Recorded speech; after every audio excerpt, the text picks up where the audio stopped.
अस्सलामुअलैकुम। आज हम इस वीडियो में सोलर मैक्स और 3 किलोवाट इन्वर्टर की फीचर्स को डिस्कस करेंगे, प्लस उसके साथ जो इन्वर्टर की एक्सेसरीज आती हैं वो मैं आपको बताऊंगा। जब आप इन्वर्टर के बॉक्स को ओपन करेंगे तो उसमें से आपको एक कम्युनिकेशन केबल मिलेगी, लेकिन नॉर्मली ये आपके यूज में नहीं आएगी। जब इन्वर्टर को आपने सॉफ्टवेयर अपडेट करना है तब ये केबल यूज होती है। उसके बाद यूजर मैनुअल है जिसमें आप तमाम तरह के पैरामीटर्स को सेट करने के लिए इसके यूजर मैनुअल को यूज कर सकते हैं। वारंटी कार्ड होगा, अगर वारंटी क्लेम के लिए आपको इन्वर्टर वारंटी सेंटर भेजना है, ये वारंटी कार्ड साथ होना जरूरी है।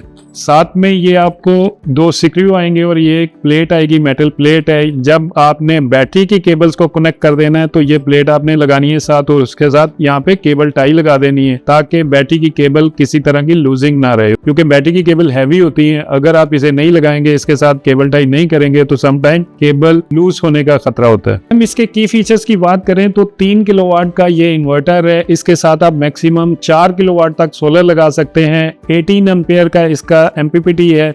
नॉर्मली जो मार्केट में इन्वर्टर इस वक्त अवेलेबल हैं वो 13 एम्पेयर के साथ है MPPT उनका, लेकिन इस इन्वर्टर की खासियत ये है कि 18 एम्पेयर का चार्जर है इसका, और आप इसके साथ बड़े से बड़ा पैनल भी 18 एम्पेयर की रेंज में लगा सकते हैं। जो 13 एम्पेयर वाला अगर आपके पास इन्वर्टर या आप परचेज करते हैं तो उसमें आपको अगर सोलर पैनल के एम्पेयर ज्यादा है तो उस सूरत में आपकी PV लॉसेज होंगे। एम्पेयर जब 13 एम्पेयर की रेंज में जाएंगे तो इन्वर्टर उसको क्लिप करेगा और पावर लॉसेज होंगे, लेकिन इसमें आप ये कि 17-18 एम्पेयर तक का पैनल आप यूज कर सकते हैं इन्वर्टर के साथ। जो इसकी वोल्टेज रेंज है वो 30 वोल्ट से लेके 400 वोल्ट तक है। इस वोल्टेज रेंज में रहते हुए आपने सोलर पैनल्स को कनेक्ट करना है। वो अगर आप ज्यादा पैनल यूज कर रहे हैं या जिसके पैनल के वोल्टेज ज्यादा हैं, आपने उसी की रेंज में रहते हुए 8 या 7 पैनल या 9 पैनल को इसके साथ कनेक्ट करना है। अगर वोल्टेज आपके पैनल के कम है तो आप उसके वोल्टेज नंबर ऑफ पैनल्स को बढ़ा सकते हैं। ये इन्वर्टर आप विदाउट बैटरी और बैटरी के साथ भी यूज कर सकते हैं। इवन के अगर आपने बैटरी भी कनेक्ट नहीं की और ग्रिड भी अवेलेबल नहीं है तो सिर्फ सोलर से भी आप इसके इन्वर्टर के लोड को चला सकते हैं। डिपेंड करता है उस वक्त आपको सोलर पावर कितनी मिल रही है, उस हिसाब से आपका लोड इन्वर्टर चलाता रहेगा। इस इन्वर्टर में anti dust kit built in है। जब आपका इन्वर्टर कुछ टाइम वर्किंग के बाद इसके जो फिल्टर है वो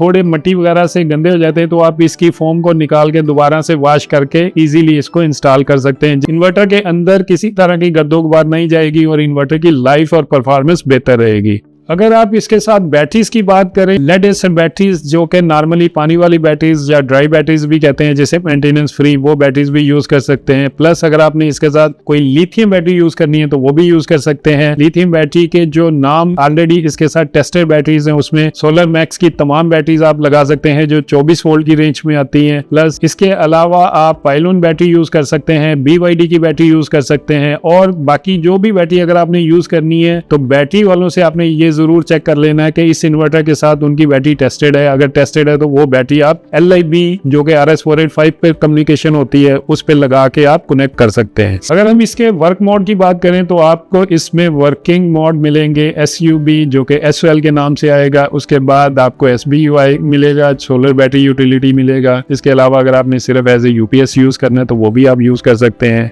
APL या UPS पे रख के आप इसकी ग्रिड डिटेक्शन जो वोल्टेज है रेंज को कम या ज्यादा कर सकते हैं। बैटरी के लिए इसमें इक्वलाइजेशन भी है। अगर आप लेड एसिड बैटरीज जिसमें ड्राई बैटरी और जिसे मेंटेनेंस फ्री भी बैटरी कहते हैं, प्लस अगर उसके साथ पानी वाली बैटरी आप या ट्यूबुलर बैटरी यूज करते हैं तो फिर आप उसके इक्वलाइजेशन सिस्टम को भी यूज कर सकते हैं जिससे बैटरी की परफॉर्मेंस बेहतर हो सकती है। लिथियम बैटरी कम्युनिकेशन के लिए आप इसको कैन पे भी यूज कर सकते हैं इन्वर्टर को, और RS485 के थ्रू भी आप इसको कम्युनिकेट करवा सकते हैं BMS को। अगर हम इन्वर्टर के वारंटी क्लेम की बात करें, 2 साल की अनलिमिटेड पार्ट्स रिप्लेसमेंट वारंटी के साथ आता है। खुदा न खास्ता अगर आपका इन्वर्टर एक या एक से ज्यादा दफा किसी प्रॉब्लम में आता है, इन्वर्टर को रिपेयरिंग या पार्ट्स रिप्लेसमेंट की जरूरत होती है तो वो फ्री ऑफ कॉस्ट आपको वारंटी क्लेम किया जाता है। नॉर्मली जो आपको मार्केट में अवेलेबल इस कैपेसिटी में इन्वर्टर मिलेंगे उनकी वारंटी 2 साल या 3 साल लिखी जरूर होती है, लेकिन अगर एक से ज्यादा दफा अगर उसमें कोई प्रॉब्लम आ जाती है तो वो उसके फिर आपसे चार्ज करते हैं। लेकिन सोलर मैक्स में ये है कि आपका इन्वर्टर 2 साल की अनलिमिटेड पार्ट्स रिप्लेसमेंट वारंटी के साथ होता है।